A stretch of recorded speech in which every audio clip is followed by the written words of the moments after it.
Nigga and nigger. These are two different words that have two different meanings. This was said by a white student in an upper division intercultural communication class in my last semester of undergraduate. Not only that, I was the only Black person in the room. I wasn't too much interested in being upset at the student. However, this was a very important teaching moment for the white professor whose scholarship was on intercultural communication, specifically interrogating and disrupting whiteness, where the professor in this moment did not even acknowledge the racial epithets, not once, during or after the student's story.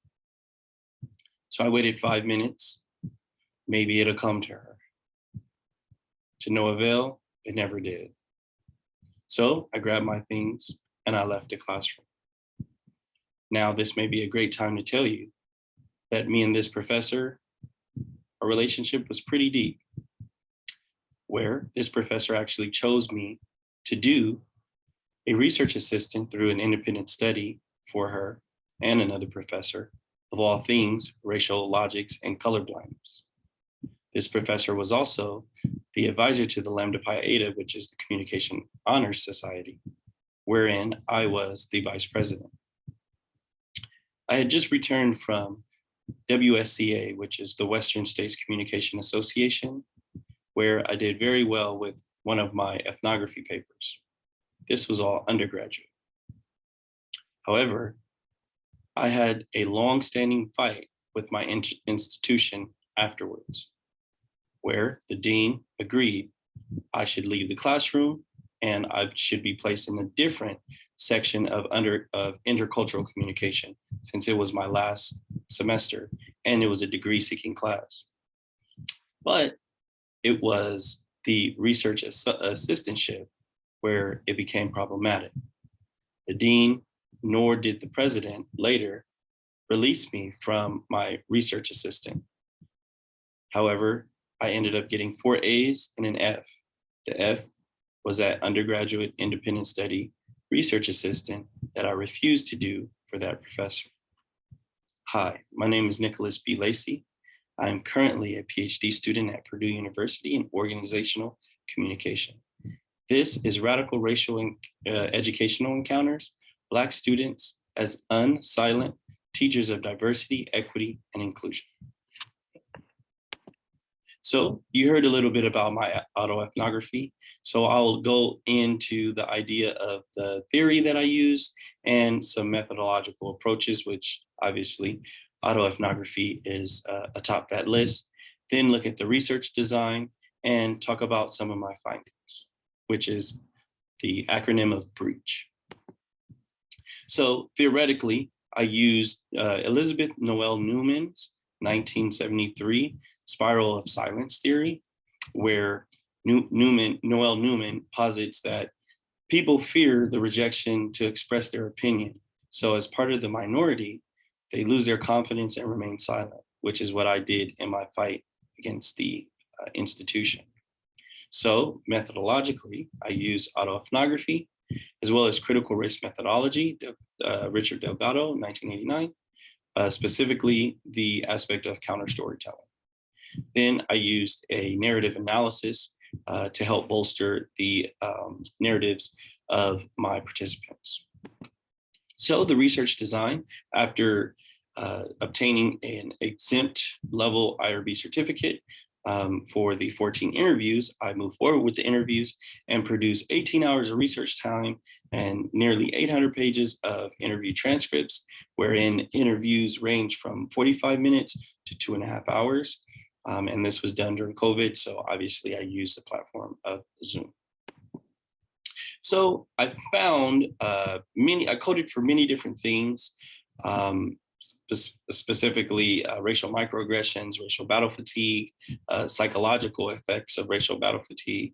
And then I actually took those codes and came up with the idea of BREACH, which is my transformational model for education and organizational communication, which is the idea of B, be real about race, racial implications in society. R, reorient your mindset to an open mind, but not an empty head. E, empathize your environment for communal learning. A, actively listen to students or your audience, or perhaps your culture of the organization. And C, compassionately respond to new ideas. H, have a culturally affirming curriculum or perhaps a policy within an organization. So first, we bring up be real. Being real and recognize the roles of intersectionality, right? Race, gender, class, creed, and, religion, all those things, and include those identities when you're actually attempting to aid not just Black students, but anyone within organizations. So Angie does a great job here as a narrative highlight to say my blank class, and her syllabus, speaking of the instructor, made it like explicit. She was like, I support this, I support this, I support that. This is who I am.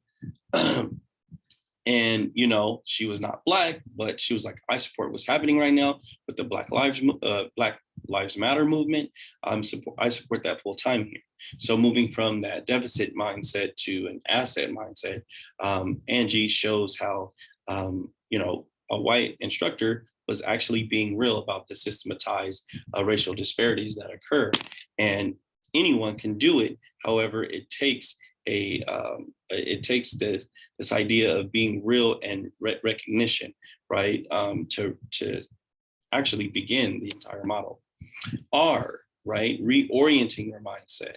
And this helps the being real, right? So reorientation as an instructor or manager or staff or faculty, you need to adapt this idea of equity and dismiss equality, right? Pull yourself up by the bootstraps and one size fits all, dismiss that. And as far as colorblindness, right? And Vince does a great job with the narrative highlight here. I would change how professors have to start classes. And what I mean by that is, I think professors need to have almost like an open house or some opportunity to formally meet their students.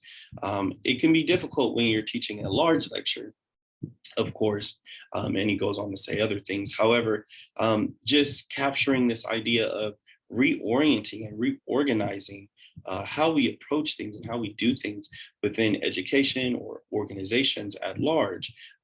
We can do these things, and instead of just asking for permission, we should literally reorient things to a equity, something more along the lines of equity, to get to know people and form these interpersonal relationships. E, empathetic environment. Employ an empathetic environment that fosters communal or inclusive learning. Blue, in the deficit mindset, shows a negative effects here. And this is where I really kind of, I relate to this a lot based on my narrative. However, Blue states, I was in a classroom once and a kid thought it was funny to me. He would show me videos of the N-word, or he would call me the N-word again and again. And the instructor would make eye contact and look away. So I was like, but academically, I honestly think that affected me academically, because I was like, if I'm not getting social support, why am I going to ask them a question? So my freshman year, I struggled a lot, and I ended up getting a D in math my freshman year when I'm actually really good in math. But I was just too scared to ask questions because of situations like this. Very reminiscent of my opening narrative, right? My autoethnography. I'm really good in communication, right? I made it to a top 10 communication PhD program. And I was an undergraduate research assistant and all that. However, the lack of an empathetic environment caused me to have very material consequences, just like Blue here, in the form of grades. A, actively listen, right? Actively listen to students or audience or coworkers or workers, and check in and check for understanding. Vince does a great job of highlighting that here. It wasn't a productive and constructive space for us as Black students. And it was like, we were maybe like one class away from falling through the cracks. And there wasn't a lot of reinforcement for us. But when we turn around, our Hispanic and Latino counterparts have so much support. There's support groups galore, there's events and so many things. So actively checking in with folks, right, helps get at what's going on, because if you're actively listening, that can help produce some change, right? Positive change, and have that equity mindset. C, compassionately respond, right? Compassionately or ethically respond to new ideas, concepts, and perspectives. And ethically is important here. And please know, and Jada has a great narrative highlight that helps talk about compassion. And please know that these are Black people who are actually out there on their business and are being targeted by police, you know. I mean, like expressing that and making sure to teach that properly to their white students. I think that is the best type of support ever, I think, honestly. So compassionately, employ compassion, right, to what's happening in these teaching moments, these learning moments is very important because everyone is watching, right? And H, finally, have a culturally affirming curriculum. Having a culturally affirming or inclusive curriculum or policy is very important in education and in organizations, right? This can easily be adapted to organizations. And Martin does a great job here. Most of them are performative in a way, instructors, where they don't do too much. I think when you like promote Black excellence, professors should research Black scholarship too, and read the articles by both Black and white scholars so that they're more accessible for everyone. Having this culturally affirming curriculum is very important, or policies are very important for LGBTQIA plus folks, for Latinx folks, for Asian, PETA folks, for BIPOC folks, right? This is very important to have these very inclusive structures embedded within everything we do. So in closing, Black students are often teachers of diversity, equity, and inclusion by being grandstanded, right? Put on the grandstand, put on the spot.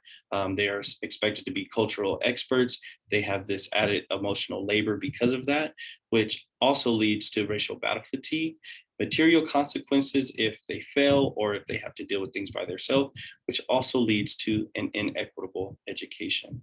And this is why Black students are often the teachers of diversity, equity, and inclusion. Thank you.